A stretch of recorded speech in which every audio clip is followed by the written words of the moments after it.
it says, if you do it, you will be blessed. Not because of Jesus, not because of Israel, not because of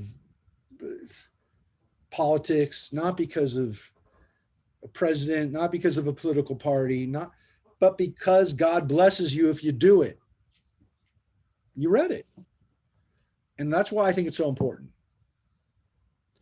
Again, maybe one of the most important lines in the Bible, because there are so many more Christians than Jews. And if Christians are reading this and believing this and taking this away, it changes the whole dynamic.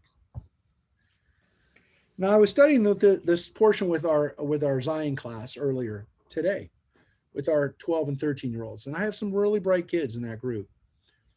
And one of the young girls said to me, but for years, there was so much anti-Semitism from Christians. It's a wonderful question. How could that be? It's a great question. I didn't tell her to ask it.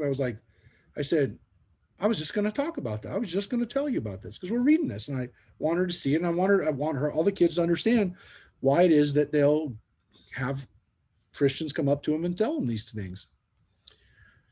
So it's a great question. And you have to discuss it when you read this line.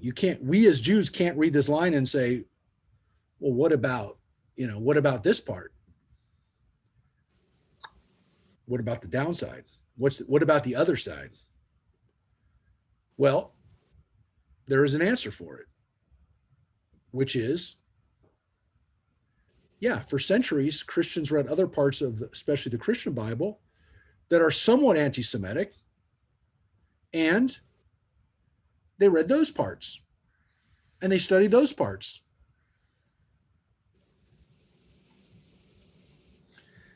And so people had the ability to pick and choose what lines of the Bible they were going to study and which lines they were going to quote.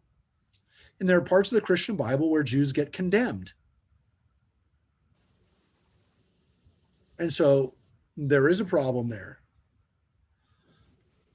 So I said to the kids, and this was a little bit of a harder question, I said to them, so what happened? Why do Christians read the Bible like this today and focus on this part today? Why do they read the Christian Bible? Why do they read Genesis chapter 12:3 and go to their churches? Why do Christians focus on that and not the other parts of the Christian Bible that are more anti-Jewish, if you will? I won't say anti-Semitic, but anti-Jewish. So what is it today in these days that allows Christians to focus on this? What is it? I'm asking, what do you think? What is it that allows people to focus on this part of the Bible today?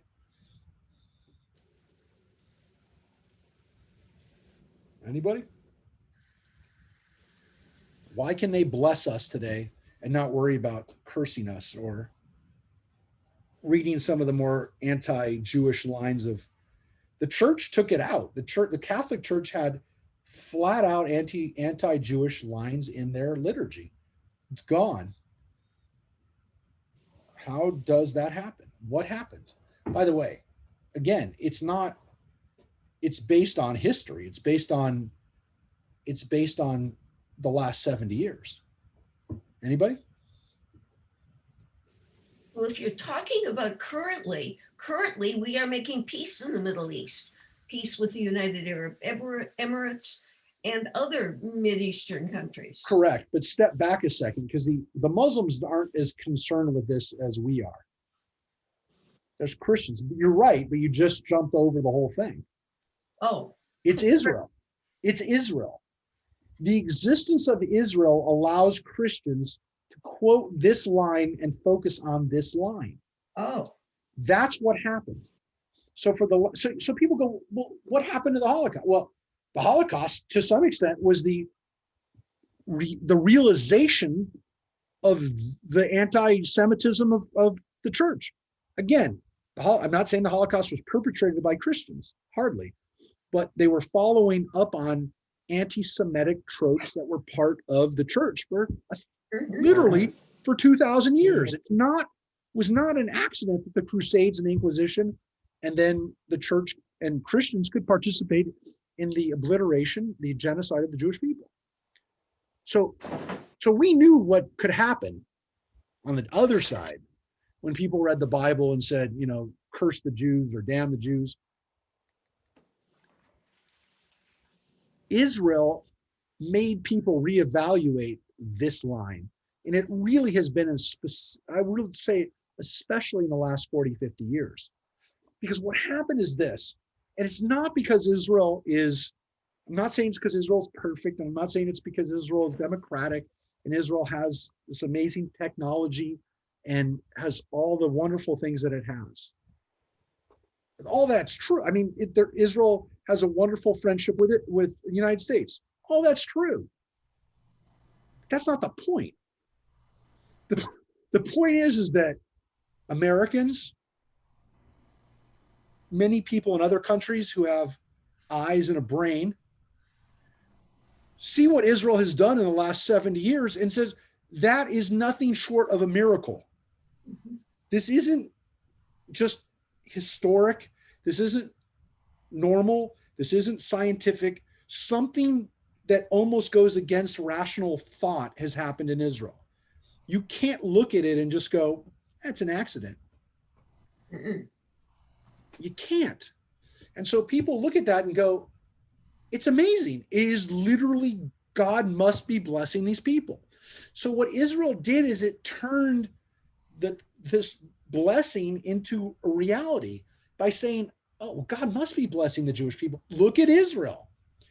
And so what it did is the combination of, I mean, you could say it was Holocaust guilt, but it doesn't really make any sense, because there have been other destructions of the Jewish people where people just said, oh, well, that's just what we do. The Crusades happen. It's what happens. Inquisition happens. It's just what happens.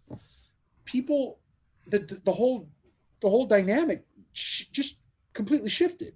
It went from the Jews are cursed, and so let's pile on them, to the Jews must be blessed, let's pile on them. And so what happened is that Israel caused that line, 12:3, to literally become a living, breathing reality. And people say it's become a self-fulfilling prophecy. If Israel was blessed before, it's even more blessed now, because you've got people from around the world. And it's not just American Christians, it's Christians in Brazil, it's Christians in Philippines. There's Christians all around the world that are so fervently pro-Zionist that they send money to Israel because I can only tell, I get calls from people who say, I want to support Israel. I'm Christian, I want to send money to Israel. How do I tithe and give my money to Israel? It happens almost weekly. And it's me. I'm like, I'm only like on, it's from the little amount of being on the TV on JLTV in the last 4 or 5 months. I knew it was there, folks. It's not surprising. I'm just saying I'm getting it all the time. And it's happening on a global scale. So this is a reality.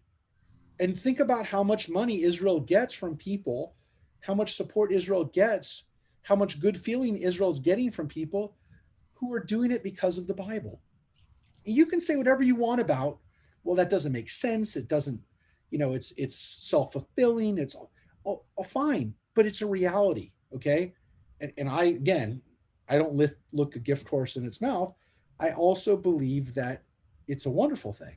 So, we're so shocked to be loved like this now. It's kind of hard for us, after being beaten down for thousands of years, for us to now be loved.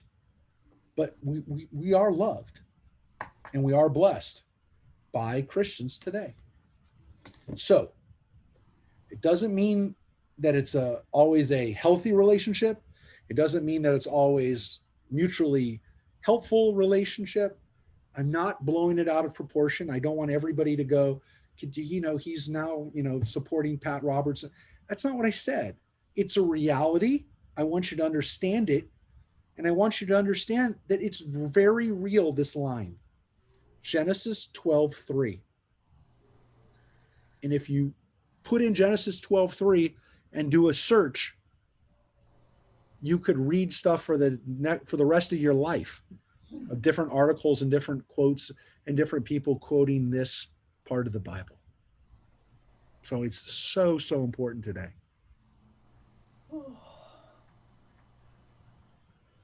We read 3 lines, folks. All right. So Avram went forth as the Lord had commanded him, and Lot went with him. Avram was 75 years old when he left Haran. Not exactly a spring chicken.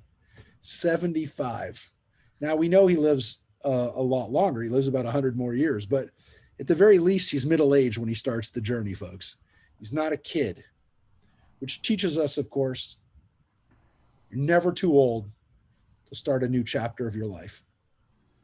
Great line, a great lesson, a great reminder. Avram took his wife Sarai and his brother son Lot, his nephew, and remember, his brother died, right?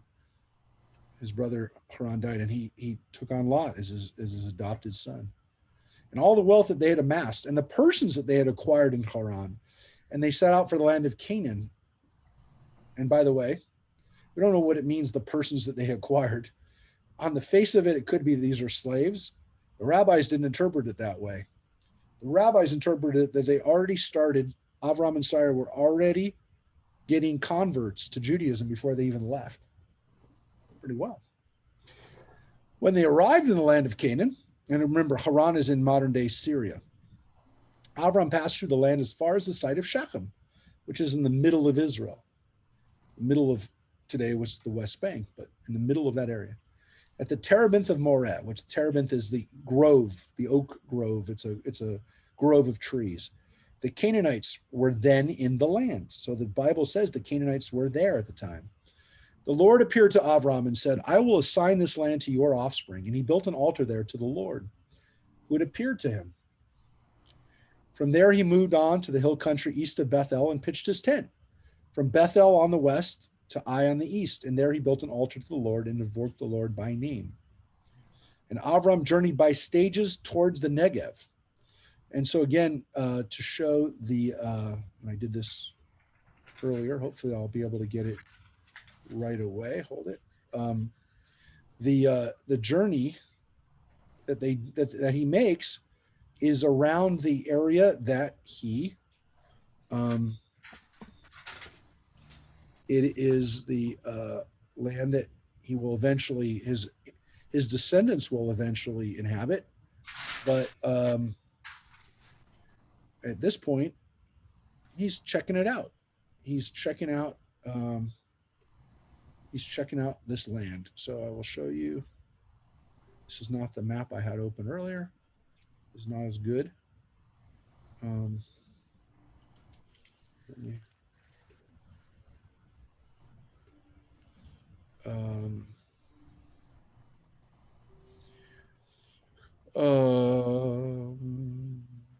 where's this? Yeah.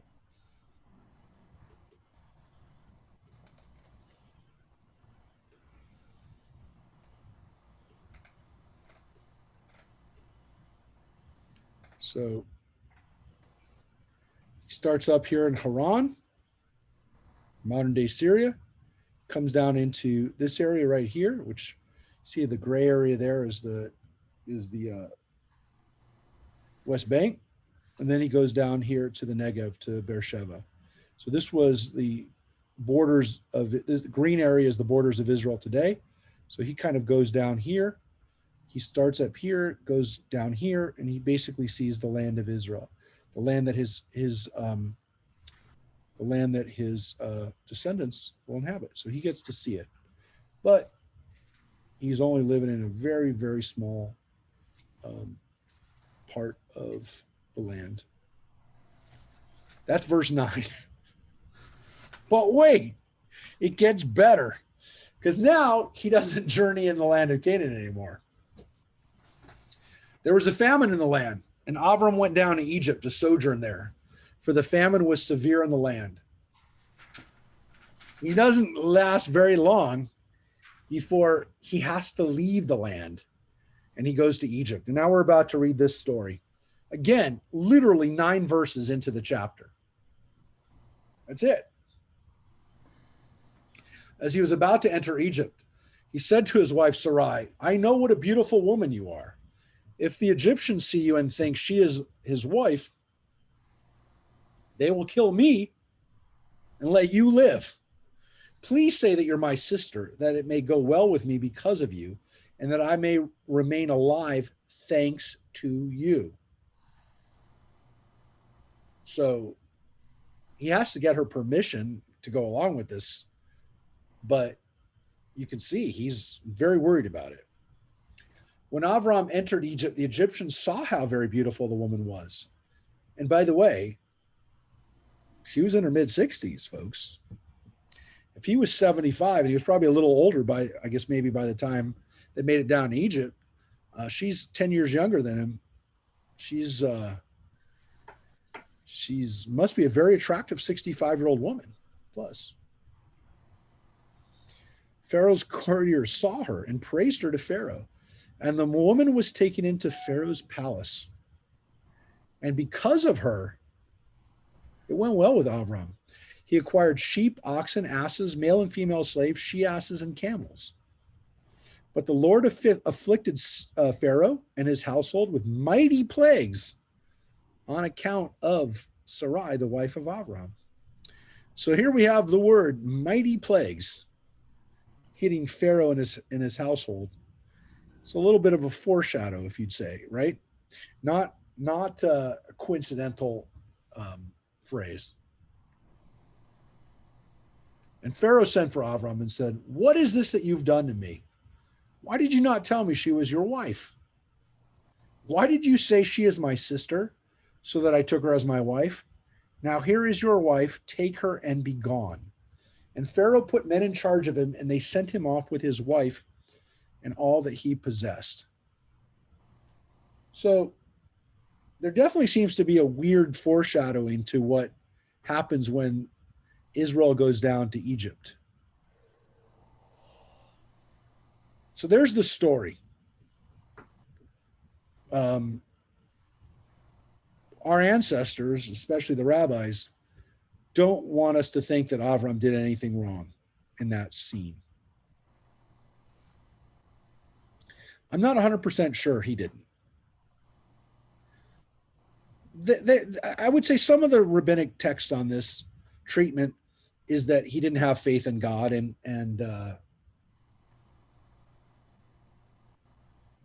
there seems to be maybe a little bit of conflict with this, with what Abraham does. What do you think, folks? Yeah, I think that's right. I agree. I've got commentary from this book. I don't know if you have this book, and it says the word sister is sometimes used not in the same sense. It's giving her status and to be in the upper stratum of society for inheritance. And, well, the rabbis went further with that, right, Diane? Because they said that maybe Avram and Sarai were half sister, maybe it was her half sister, which then means he's not lying, which doesn't make it any less creepy. Actually, it makes it more creepy. okay. But yeah, they had an issue with that, with him lying. There's really a bigger issue, which is God never told him to go down to Egypt. He took his own initiative to go down there. Oh. And maybe he didn't do the right thing. Look, it is hinted at. So there are some midrashim, some explanations, that the reason that God punishes him, or not punishes him, but tests him with the binding of Isaac, is because he did this in the first place. That because Abraham didn't have faith in God and the blessing that would take place there in the land, that God tested him, that maybe he needed to be tested because of this. So that is a possibility. It's at least hinted at, which then makes Avram not seem totally perfect. There are other rabbinic traditions on the contrary that say Avram had no choice. The famine was really, really bad. He had no other way of living. So he didn't have to ask for permission. He didn't do anything wrong. He was saving his life. And they don't want Avram to be wrong at all, which is why they don't want him to even lie. And Sarah, our ancestors, the ancestors of the Jewish people. And why is that me? Just a few minutes. And how did I get on there? It's over. You're going to see Go Dodgers. Wait a second. Someone's listening to me in the background. That's eerie. Anyways, so I will say this too. There's an understanding that the reason why we wind up as slaves in Egypt in the first place is that Avram never should have gone down there in the first place. And then he set into motion this whole thing with Joseph and the sons, and everything kind of was like a weird loop where we never should have been down there. Avram never should have had that property, which means that we wound up with stuff we never should have had, which is why we wind up being slaves there, because we wind up paying them back. Now, of course, when we leave, we take more stuff with us. So it's kind of a loop where there's one way of looking at it is you've got to balance everything out. There's got to be a measure for measure payback. I don't know. It is weird though. And this story is not one we teach kids, man. You could not teach this story to kids of Avram and Sarai in Egypt. You can't. I can't do it with teenagers. I can't share this to teenagers. So a lot of people don't know the story is even in the Bible because they don't study the Bible when they're grown-ups. They don't even know the story is there. I mean, I'm not saying every Hebrew school bypasses this, but I never heard of one that does. I never heard of one that teaches it. How do you make sense of it? I have a hard time even when a bar bat mitzvah kid has this part of the portion. I have a hard time even going over it with them as a 13-year-old. It's a tough thing to explain. So, and it's not the only time it happened, because Avram does the same thing back in the land of Canaan when he comes back with Avimelech. So we have another version of that story. So chapter 13 begins. From Egypt, Avram went to the Negev with his wife and all that he possessed, together with Lot, his nephew, still with him. Now we get to the story of Lot and Avram. Avram was very rich in cattle, silver, and gold. Well, you kind of heard why. He proceeded by stages from the Negev as far as Bethel, so he's retracing the steps, to the place where his tent had formerly been between Bethel and Ai, which is kind of in the northern part of the West Bank, still what I call central Israel.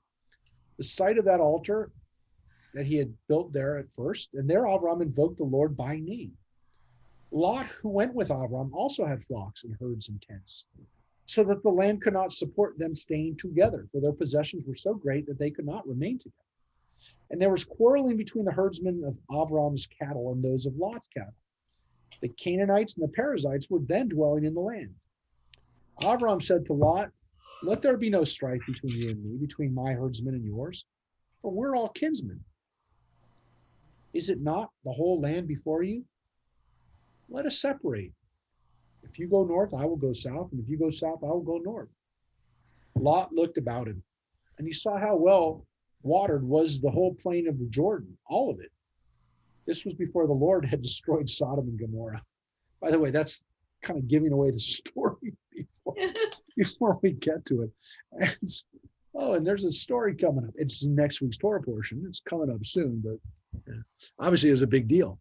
All the way to Zoar, like the garden of the Lord. It's like Gan Eden, which they call the garden of the Lord, like the land of Egypt, also very fertile area. So they're saying the area around the Dead Sea used to be pretty nice. Again, some people think that what the story of Sodom and Gomorrah actually is talking about is a cataclysm in that area, where there were horrible earthquakes and volcanoes that destroyed a lot of the life in that area, and that made the area, turned it from a pretty habitable place to an uninhabitable place, not a place that people could pasture around anymore. Of course, that area we call the Jordan Rift Valley is very, very actively seismic active, very geologically active area. It's a lot of seismic activity. There's a lot of volcanoes. There's a lot of earthquakes, in that area. And it is possible that the story of Sodom and Gomorrah is actually recounting, terrific destruction that happened in that area.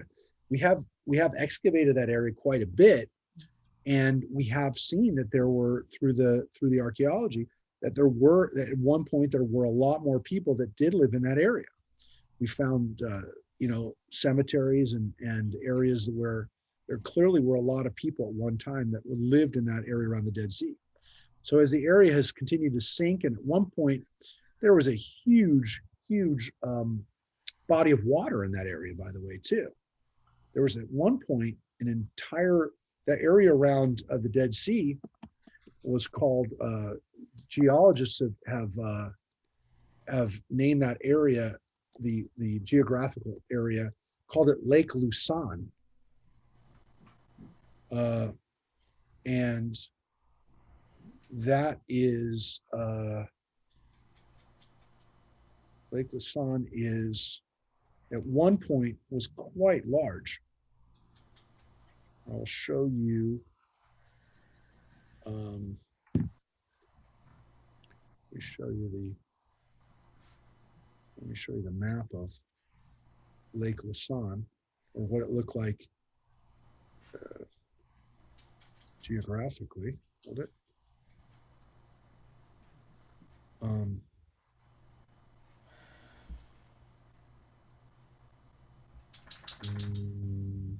Here we go.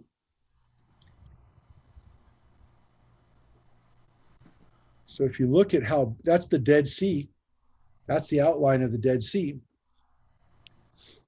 And that's the outline, that's the Kinneret. The blue parts are the bodies of water today. At one point, everything you see that's orange, that was all lake. Oh. So what was the Jordan River? That's the Jordan River right there, that line. That was all one lake. And you can see climate and tectonic changes caused the level of the Jordan Valley to fluctuate.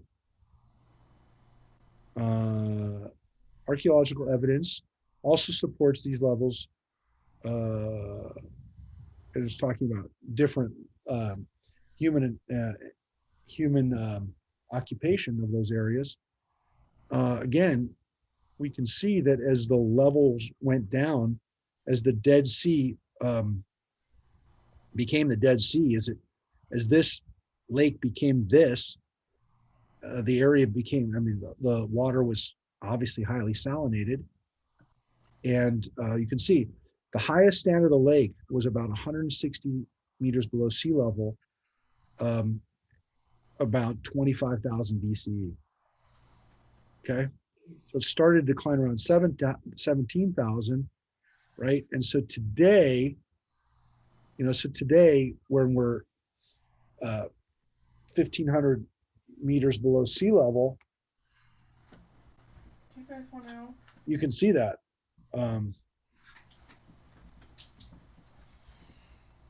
It went down a lot. It went down 10 times. It started 150 and now it's 1,700 meters. It's crazy. So you can see that it was a major change in the area. So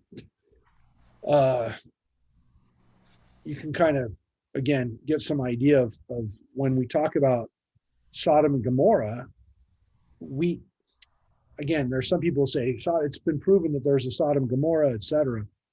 I wouldn't say that, but what it's been proven is that Sodom and Gomorrah reflects a definitely true geological period, a shift where the archaeology backs up the fact that the area was inhabited by a lot more people, and there was a much more fertile area. So again, I don't want to, the Bible has been proven, literally true or whatever.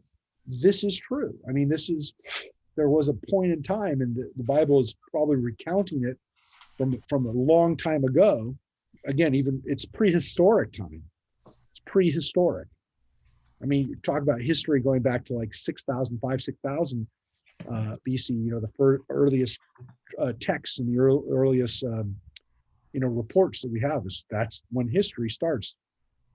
But the oral history of these stories, of where people lived, why would people have not talked about it? Of course they did.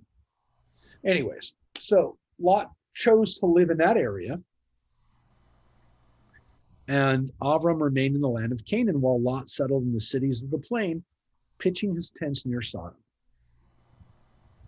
And all it says in this week's portion is the inhabitants of Sodom were very wicked sinners against the Lord. And it says they are Ra'im, the Chataim. They are wicked, and they are committing sins. That's what it says. Those two words. Ra'im means they are wicked. That's why they translate as wicked sinners, because the word chet in Hebrew, like al chet, comes, that's the word, it means sin. It means to actually do things wrong. They're not just evil, they do bad things. Generic, they're bad people. They do bad things. And we'll see what those bad things are next week. It's not in this week's portion. And the Lord said to Abram, after Lot had parted from him, raise your eyes and look out where you are, to the north and south, to the east and west. For I give you all the land that you see to your offspring forever. I will make your offspring as the dust of the earth, so that if one can count the dust of the earth, then your offspring too can be counted. Up, walk the land through its length and breadth, for I give it to you. So again, here we have a repetition of this will be your land, but now, not only that, but you're going to have so many descendants that they can never be counted. Now, what's strange, of course, by this point, is Abraham's, we already know, he's like in his 80s by this point, probably, right? He's at least 75. We don't know how much time has passed from his sojourn down to Egypt to now, but, how long does he have to wait? How long can he wait? He's probably getting a little desperate. And it says, Abram moved his tent, and he came to dwell in the terebinths of Mamre, Alon Mamre, which is, again, an area of a forest, a place of oaks. So the fancy word is terebinth, which are in Hebron. And he built an altar there to the Lord. And of course, this is right by where he's going to be buried, in Hebron. So that's where Abraham is, in not too far away from Jerusalem, kind of in the center of Israel. That's where he is when the next scene happens. And this chapter 14 is another part of the story.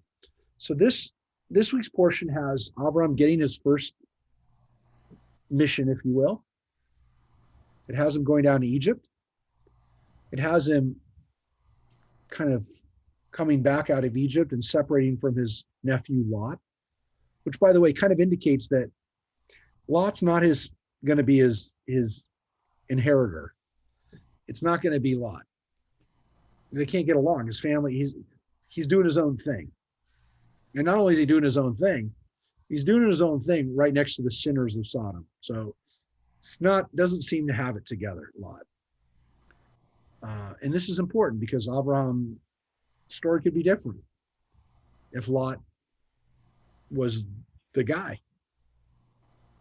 If Lot was the adopted son of Avram and Sarai, and it could have been different. I mean, we would have been the sons of Lot. We're not. We actually we'll read who the sons of Lot are next week, because they're our cousins, if you will. They're close relations, but they're not us.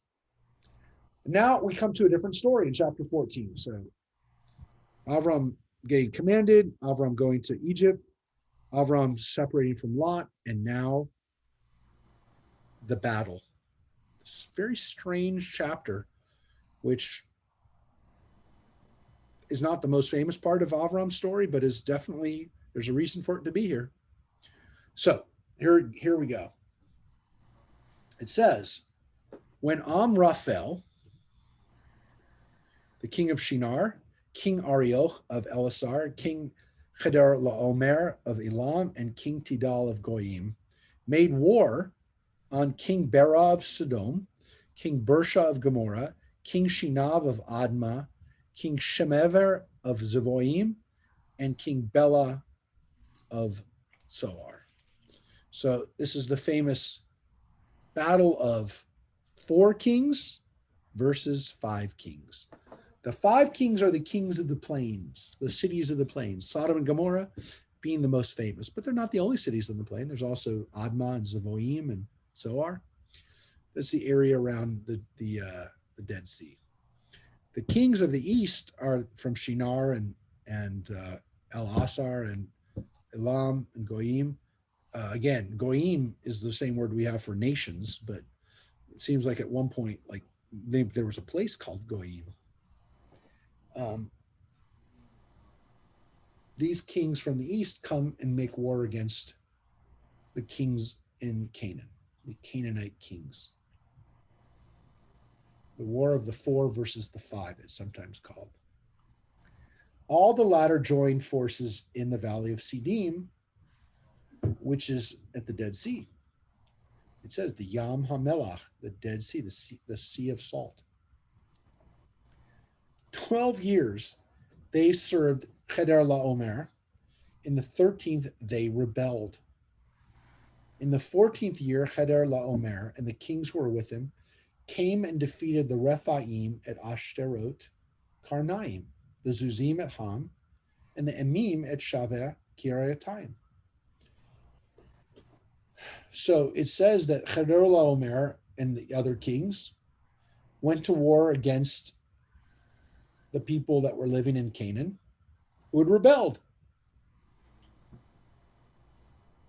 They came and made war. So you can see that this is an early imperial incursion, if you will, from the kings of the east in modern day Iraq and Iran. They come into the land of Canaan. Okay? And the Horites in their hill country of Seir as far as El Paran, which is by the wilderness. So they attacked these nations around Canaan and in Canaan. On their way back, they came to En Mishpat, which is Kadesh, and subdued all the territory of the Amalekites and also the Amorites who dwelt in Chatzadzon Tamar. This seems strange because it mentions the Amalekites, and later on we actually hear the Amalekites come into business, come into existence as a descendant of Esau. So we're not really sure why they're here already. It's a little bit of an anachronism, but it could really just talk about where they lived later on. You know, the Amalekites aren't there yet, but eventually that will be where they live. So the area, it's more of a geographical area. Okay. Then the king of Sodom, the king of Gomorrah, the king of Admah, the king of Zeboim, and the king of Bela, which is Zoar, went forth and engaged them in the valley of Siddim. So they go to war near the Dead Sea. King Cheder Laomer of Elam, King Tidal of Goyim, King Amraphel of Shinar, and King Arioch of Elasar, 4 kings against those 5. Now the valley of Siddim was dotted with bitumen pits, and the kings of Sodom and Gomorrah in their flight threw themselves into them, while the rest escaped to the hill country. The invaders seized all the wealth of Sodom and Gomorrah and all their provisions and went their way. So it seemed like they got routed. The kings of Sodom and Gomorrah and that area, they got routed. And they hid by throwing themselves into pits, either tar pits, bitumen pits, or pits that usually have tar in them, because they would have died if they were in the tar pits. But they survived by literally hiding in mud, if you will. It's not good. Does not go well for the kings of Sodom and Gomorrah and the other three kings. Not good. But here's the problem, and this is why we have the story. The whole reason we have the story is this. They also took Lot, the son of Avram's brother, and his possessions, and they departed, for he had settled in Sodom. So what's interesting here is here we learn for sure that Lot isn't living near Sodom, he's living in Sodom. He left being a herdsman and is now living in the city. So did he sell his property and then, sell his, his sheep and his goats and everything and then move to the city? Or does he have somebody pasturing them and he lives in the city? All we know is he lives in the city. And of course, this is going to be very important for next week, for chapter 19. The fact that Lot is no longer a herdsman even, he's now living in the city. So it says, a fugitive brought the news to Avram the Hebrew, who was dwelling at the terebinths of Mamre, the Amorite, kinsman of Eshcol and Aner, these being Avram's allies. When Avram heard that his kinsman had been taken captive, he mustered his retainers, born into his household, numbering 318, and went in pursuit as far as Dan. Now, this is another anachronism because, again, the territory of Dan is one of the 12 sons, right? And so his area, which is in the northern part of Israel, means that, again, it's telling us geographically where we should be thinking, but it's a little bit of an anachronism. And so Avram chases after the kings of the east with 318 of his own people. Okay? 318 people.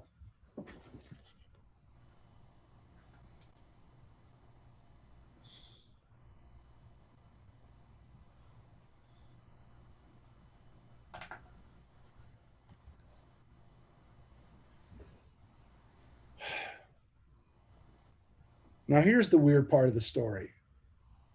Avram, who doesn't seem to be a very militaristic guy, doesn't seem to be a warrior fighter. We don't read anything about him. He goes Rambo on these people.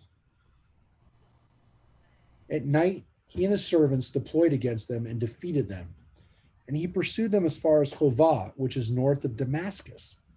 So he goes all the way into Syria, chasing after these guys and beating them along the way. He brought back all the possessions. He brought back his kinsman Lot and his possessions, and the women and the rest of the people, which tells you that the kings of the east took female captives and slaves.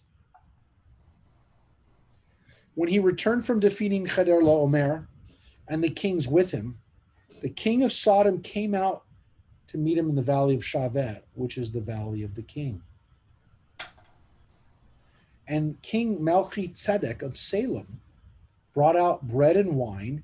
He was a priest of God the Most High. And he blessed him, saying, "Blessed be Avraham of God Most High, creator of heaven and earth. And blessed be God Most High, who has delivered your foes into your hand." And Avram gave him a tenth of everything.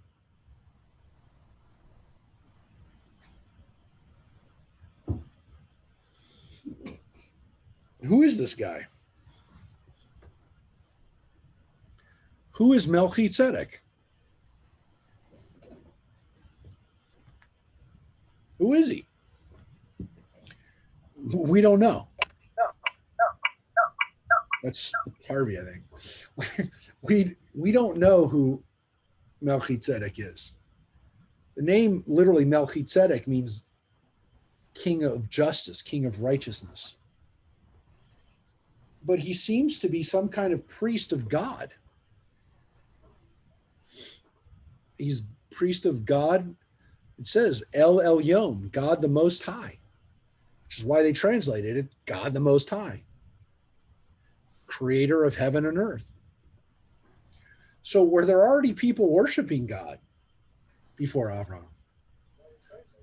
There's a possibility that, some people said that this is his great grandfather Shem, who was one of the descendants of Noah, who is a good descendant.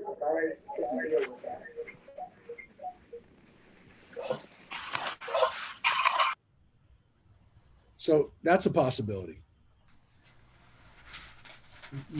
We don't know. He's an interesting unknown possibility who he might have been, Melchizedek. I will tell you that he has a mythic role in other religions, whether it's Masonry or Mormonism. But in different traditions, he has a mythic element to him because he seems to be an early adherent of God, but yet he's not from Abraham. He's not a Jew, if you will. So he's a puzzling person. He's an unknown person. The rabbis, again, try to say maybe he's somebody we already know, like Shem. But he definitely is. It's an unusual thing that happens here, where Avram comes back with the property. He returns it. He's successful. The people of Canaan bless him and like him. Think he's a great guy. And he's proven himself to be very courageous. They were back hiding in pits and tar pits, and Avram's off chasing them all the way up into Syria and winning. And so Avram really proves himself here to his neighbors as, again, somebody that you don't want to mess with. Well, that's pretty interesting. It's a weird part of the story. By the way, Avram came from the east. We just read that his father Terah came from Ur, which is from the east, from the places where these kings came from. So interestingly, he's helping out the Canaanites, but he's not Canaanite. The Bible tells us that he's actually closer related to these other kings like Chedorlaomer. Those are actually his people, the eastern kings. But yet he defends the local people. Avram comes to the aid of them. And what's interesting is this too. The king of Sodom said to Avram, "Give me the people and take the possessions for yourself." So return the people, right? And you can keep all the property. Just give me the people back. Avram said to the king of Sodom, "I swear to the Lord Most High, El Elyon, Konesh Hamayim Va'aretz." He calls him the same thing that Melchizedek is called. El Elyon, God the Most High, the creator of heaven and earth. This uses the same words. "I will not so much as take a thread or sandal strap of what is yours. You shall not say, 'It is I who made Avram rich.'" And so he tells them, I don't want any of you people later on saying that I've got your property and that's how I got rich. It's not going to go like that. Whatever I get, I'm getting through God's blessing. I'm not getting it because of this stuff. I don't want you to look at my stuff and say it's really your stuff. I'm not going to do that. I'm going to earn my livelihood myself. And I didn't go into battle. I didn't go into battle to get stuff. I went into battle essentially, as he's saying right here, to save my family. I'm not a mercenary. So pretty powerful. And it's a great line. I won't even take a stitch. I won't take a sandal strap from you guys. And that's the Hebrew word srochnal, a sandal strap. So the way that story ends, For me, nothing but what my servants have used up. And as for the share of the men who went with me on Ner, Eshcol, Mamre, let them take their share. And that's Avram's battle. And the next chapter, 15, says, sometime later, the word of the Lord came to Avram in a vision. He said, fear not, Avraham. I am a shield to you. Your reward will be very great. God says, don't worry about these things. Don't worry about battles. Don't worry about your property. Don't worry about anything, because I am your shield. He says to him, Magen Lech. And that's why we say God is Magen. Avraham. And at the end of the Amidah, we say Magen Avraham, the shield of Abraham, that God is the shield of Abraham. Why do we say that? Because God says that. God says, I will be your shield. We say Magen Avraham, and now we add Ve'ezrat Sarah, and the help, the defender, the helper of Sarah. But I am the Magen Avraham. That's where we get it from, right here, the word Magen, which means shield. And usually we say Magen David, right? We say the shield of David, which that's literally what Magen is. It means a shield. We say the Star of David because, well, it's on the flag and it's a star, but it's the symbol is the star, but it's actually the shield. That's literally what it means. So there's the shield of Avraham first. And Avram said, O Lord God, what can you give me, seeing that I shall die childless? And the one in charge of my household is Damasek Eliezer, which is it's not so much just a name, but it's a title. Damasek, which is usually translated as Eliezer the Damascene, which is Eliezer, my servant, my ward, if you will, my head servant.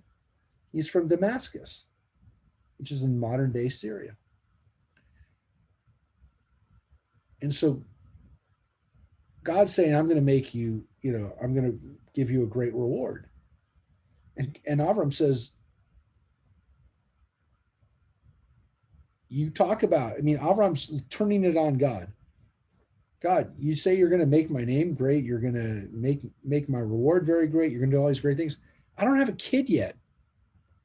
My heir right now is the head of my house, my main servant.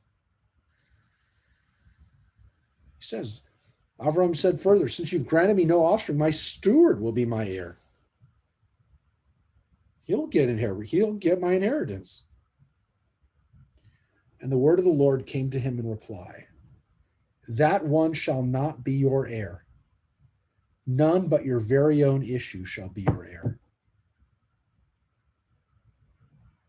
What's amazing about this, and we forget this, is that Avram is in his 80s, 90s almost, whatever you want to say. Let's say he's 80, no, almost 80, almost 90, mid 80s.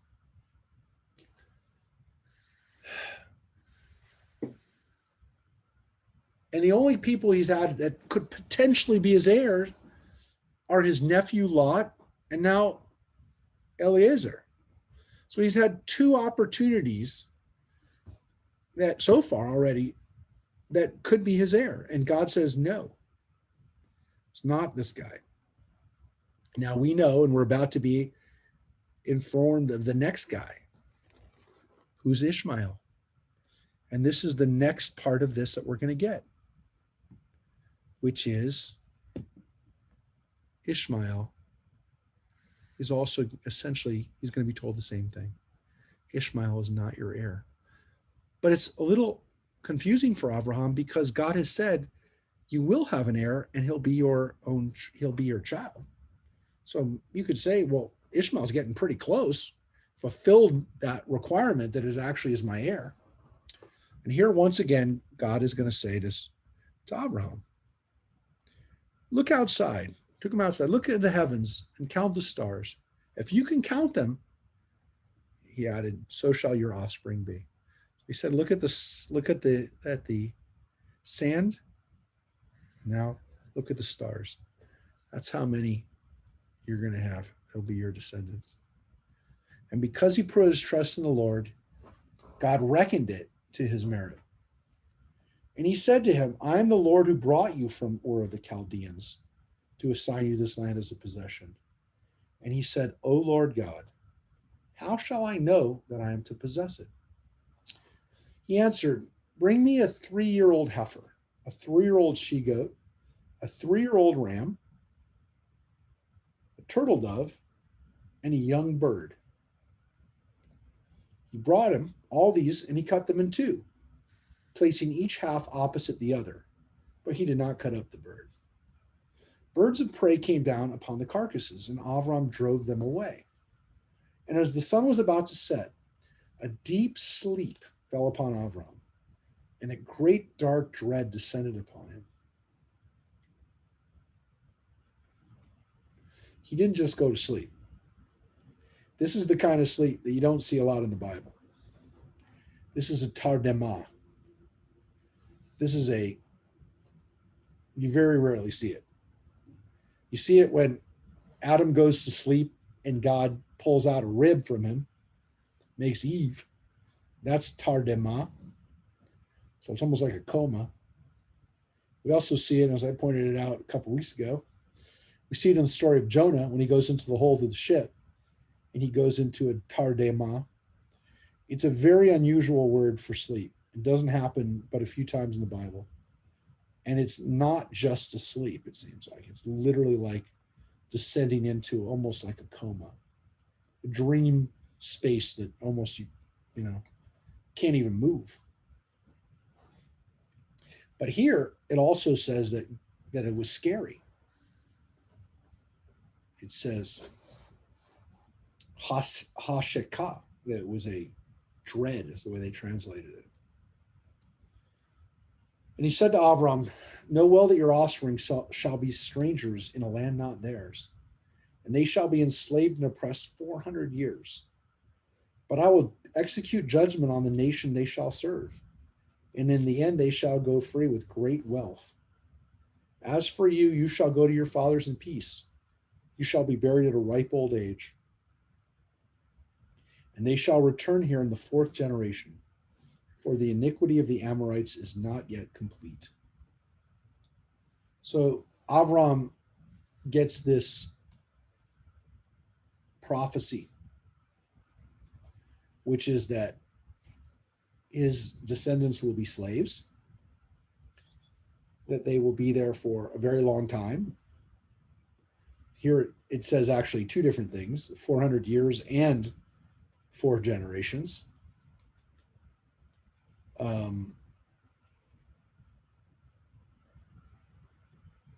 You're not going to live to see it happen, but you'll die a peaceful death though. So don't worry about it happening during your lifetime. You won't have to see it, but they will come back up.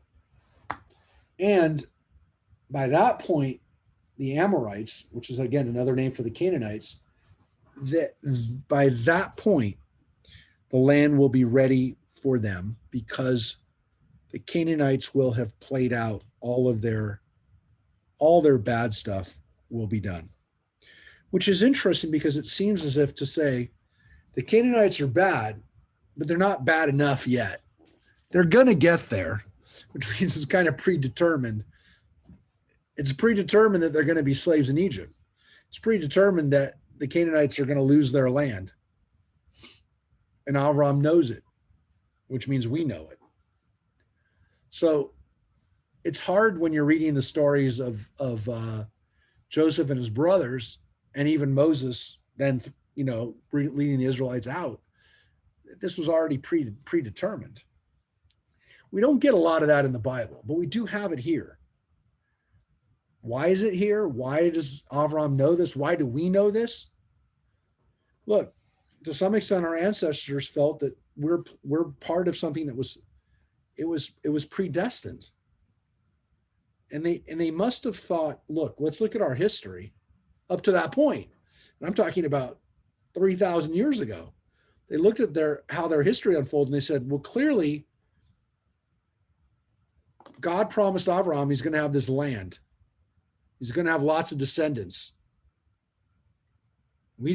That's not the way it played out. We went down to Egypt, came back with lots of people, and then we got to live in the land. That's the way it played out. Look, some people said this must have been the way God wanted it. There must be a reason for God saying we couldn't take it or live there as this was unfolding. I mean, it's so hard for us to even think about that possibility, but they realized that if you read what happened to Abraham, when he's told by God, you're going to have a lot of descendants and I'm going to make your name great and I'm going to give you this land and all these good things are going to happen to you. It's not the way it played out for the next 4 generations. It didn't happen. Well, it's actually not 4 generations. It's about 8 generations. It's Abraham, Isaac, and Jacob. And then when they go down during Jacob's life and Joseph's life, it's 4 generations from then. I mean, it's a way of explaining how they wound up what happened to us. And it was our ancestors' explanation for why it happened. When the sun set and it was very dark, there appeared a smoking oven and a flaming torch, which passed between those pieces. On that day, the Lord made a covenant with Abraham, saying, to your offspring, I assign this land from the river Egypt to the great river, the river Euphrates. The Kenites, the Kenizzites, the Kadmonites, the Hittites, the Perizzites, the Rephaim, the Amorites, the Canaanites, the Girgashites, and the Jebusites. So this land that I'm giving you, it's a huge land. It goes all the way from Syria and